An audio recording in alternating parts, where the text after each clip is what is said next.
Good afternoon, everyone. Thank you all for joining us today for our Quality Circle report out. We are outside the box. Our team safety commitment, we will continue to build standardized work with the team member and customer safety in mind. For our team, we had two QCC advisors, Cliff Bullard and Balde Barrera. Myself, Carl Lacey, is the QCC lead. And personally, my struggle point was narrowing down to find the root cause, and I feel like I needed more practice on that. Robert Valverde is our scribe. His personal struggle area was finding and developing successful countermeasures. Fernando Gonzalez was our timekeeper. His struggle area was utilizing the TPS tools, in particular time studies and Yamazumis. Fuwa Yip was our gatekeeper, and his struggle area was reporting out or public speaking, and they both wanted to improve on those. For our team goal, and for me as a QCC lead, I want to ensure that all of the members improve on their personal struggle areas. For our pre-level assessment, so currently we're in a zone D, and our goal at the end of this QCC is to be anywhere within zone C. Now I'm going to hand it over to Robert for our theme selection. Right, now taking a look at our theme selection, we had three original themes we wanted to take a look at. First was backdoor and proper function on AIFI. Second on the list was fuel lit work part at MI. And last on the list was QI required inspections not in process. So after scoring these, we wanted to go with the one with the highest score of a 26. That was QI required inspections not in process. That's an important problem to solve just to ensure that all required inspections are being performed. So now clarifying the problem, the background. So as of December 17th, 2021, there are a total of 399 QI required inspections not in process for Sequoia. Our ultimate goal is to produce the safest vehicle at the highest quality by ensuring every required inspection is being performed. Ideal condition is to have 100% of the QI required inspections in process. Our current condition is the 399 QI required inspections not in process. That leaves us with a gap of the 399 required inspections not in process. Now breaking down the problem, we have those 399 required inspections not in process.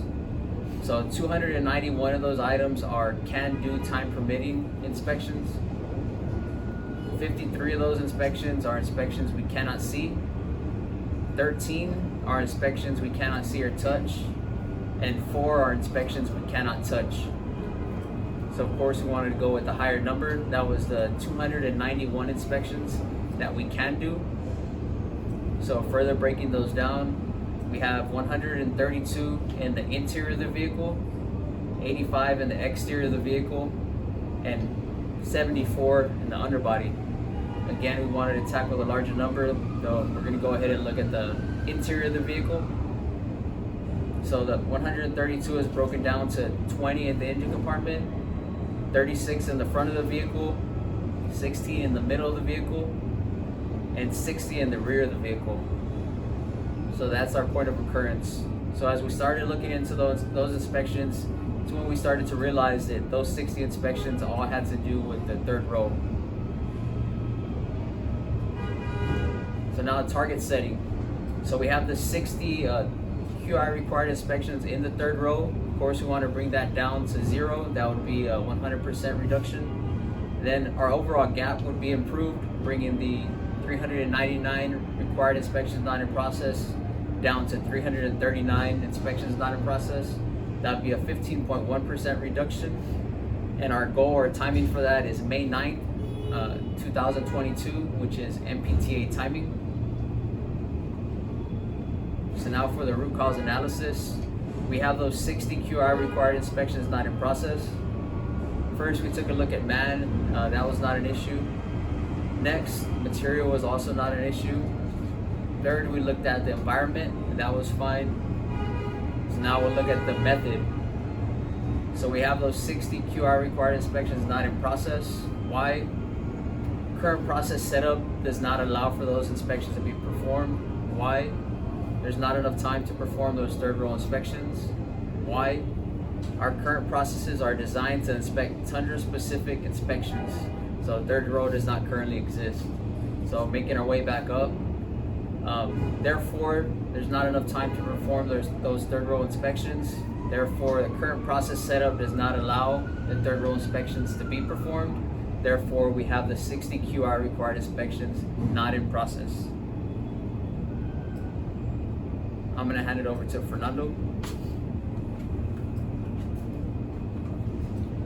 So continue with the step 5, develop countermeasures. As we brainstormed, we came up with 3 proposals. One was to add head count to create a new process. Second was to create a offline to perform the third row inspections. And third was to keep all third row inspections as a can-do time permitting. And we're gonna go with we went with the highest scoring, which was to add head count in another third row inspection process. Continue with the countermeasures through. This is our schedule. We started building our process during the month of February. As we build our process, there's a video. We have a video of our process with the team member inside the vehicle. As we look at the process, we identify multiple concerns. One was multiple concerns were throughout the process. One was squatting, crawling, and entering while exiting and entering the vehicle. Second, repetitive overreaching to tumble the seat. Repetitive twisting to perform inspections. High potential for mutilations when entering and exiting the vehicle. And lastly, third row process would be a Sequoia only process for no work for Tundra.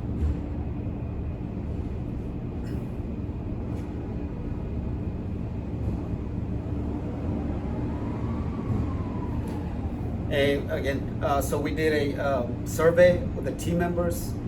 8 of the 8 team members thought that the process was poor. We also did a TBA analysis, which stands for Toyota Ergonomic Burden Analysis, and that also scored as a red process. So again, no good process. So after we identified multiple concerns with our first countermeasure, we knew that we needed to go back to the drawing board and start thinking outside the box. So going back to step 5, after our first countermeasure was not successful, we came up with a new proposal, and that was to restructure multiple online processes to accommodate the third row inspections. This scored a 25.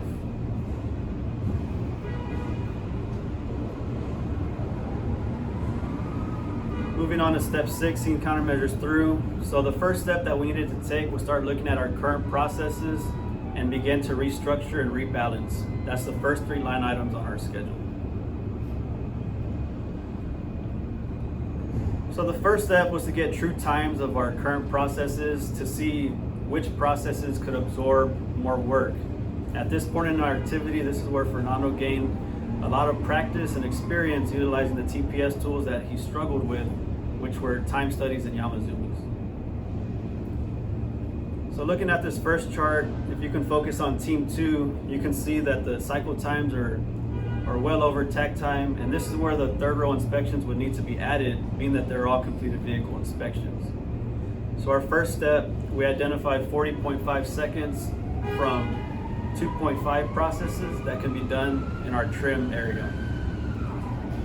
Next, we identified 22 seconds from final line that could be performed at final 2.5. And lastly, we identified another 30.5 seconds from team 2 final line that could be done on team 1 final line. This opened up enough space and time within team 2 to focus on adding the third row inspections. At this point, I'm going to hand it over to Fuwa to explain how we did that.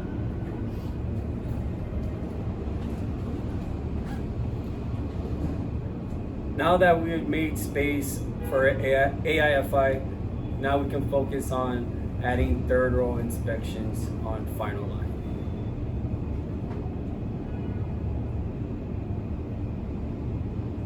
So now we want to make a process, and by making a process, we needed first to utilize a training vehicle to understand exactly what QE is asking us to actually inspect.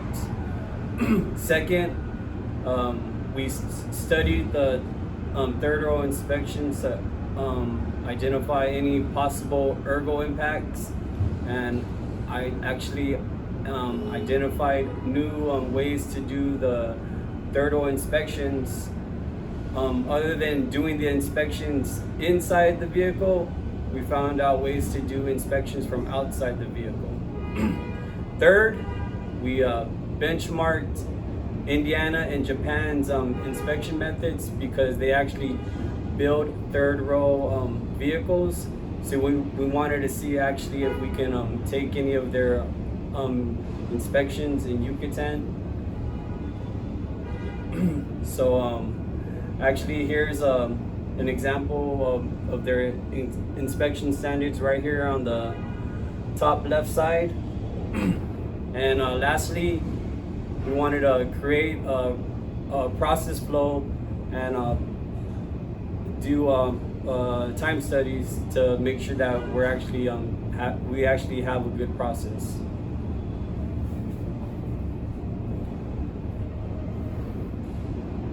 So now that we create a process, now we want to trial it, and by trialing it, we actually use team members in AIFI with different heights and different reaches to prove out the process. Next, we utilize their feedback to Kaizen and improve the process to make the process even better. And finally, we perform time studies to ensure process is in cycle time. In this video, this is 2 of the 7 most impacted processes of the third row inspections. Ergo concerns eliminated, no longer needed to enter the vehicle. Mutilation concerns eliminated, no longer need to enter the vehicle. Able to perform seat installation and function inspections from the rear of the vehicle. Able to perform seatbelt inspections from the rear of the vehicle. Right now, the team member is doing an inspection of the middle seatbelt from the headliner. He's connecting the mini buckle. Now he's doing the inspection for the middle buckle.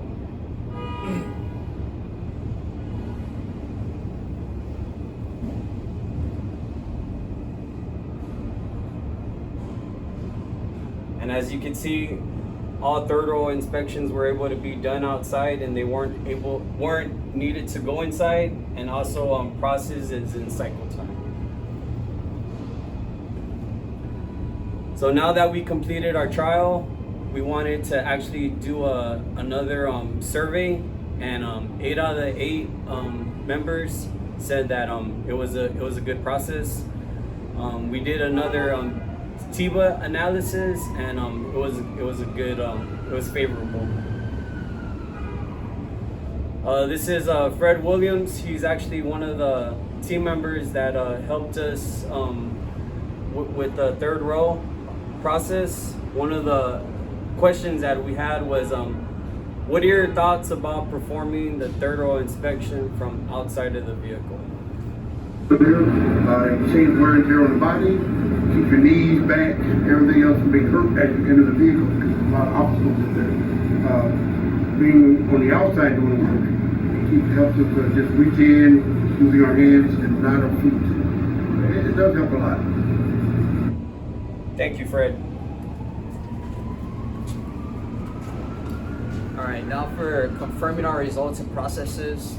So we were successful in implementing those 60 inspections into process, which was a total of 67 seconds from the third row into team 2 and final 2.5. So with our time weighted average between Thunder and Sequoia, so bring all processes to at or under cycle time. So as I mentioned, we were successful in implementing those 60 inspections into process, bringing that total down to 0, which was a 100% reduction, which also improved our overall gap, bringing the 399 inspections down to 339 inspections, which was a 15.1% reduction. So not only were we able to implement those 60 inspections into process, we did also have a cost avoidance. So by not adding extra team members into process to do those inspections, we actually saved 91,000 times 2 team members, which was a total of $182,000.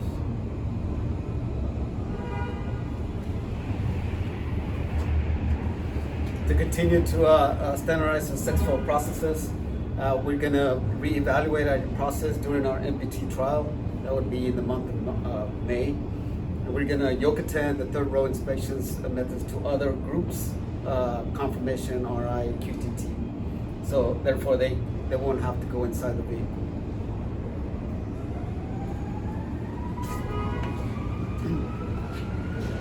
So for our next steps, we want to continue using that same thought process that we had throughout our QCC to continue to drive down the QI required inspections that are not processed. Next, we also want to work with QE to reassign any inspections that we cannot do to the responsible IOFs.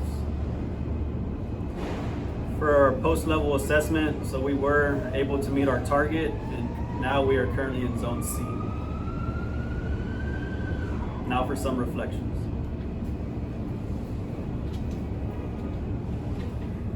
In my reflections, I had public speaking in my struggle areas. So I got constant exercise with my team. They constantly helped me. They actually recorded me, and I would see exactly what areas I needed to work on. So with the help with my team, I started as a quarter pie, and now I'm a half a pie.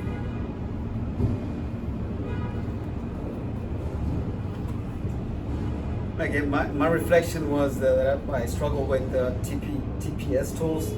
Throughout the development of the process, I was able to utilize those tools and able to do Yamazumis and time studies a lot.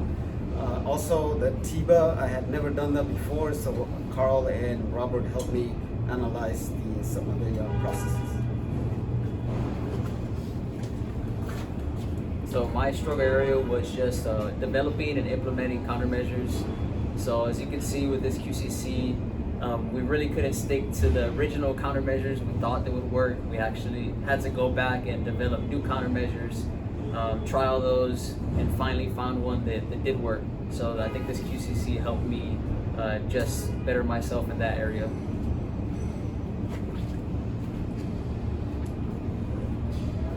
And my personal struggle area was identifying the root cause, and I feel like I did improve on that aspect. But as a QCC lead, really my main focus was ensuring that the members of my quality circle improved on their personal struggle areas, and I feel that they did that. At this point, I'll open up for any questions or concerns. Thank you.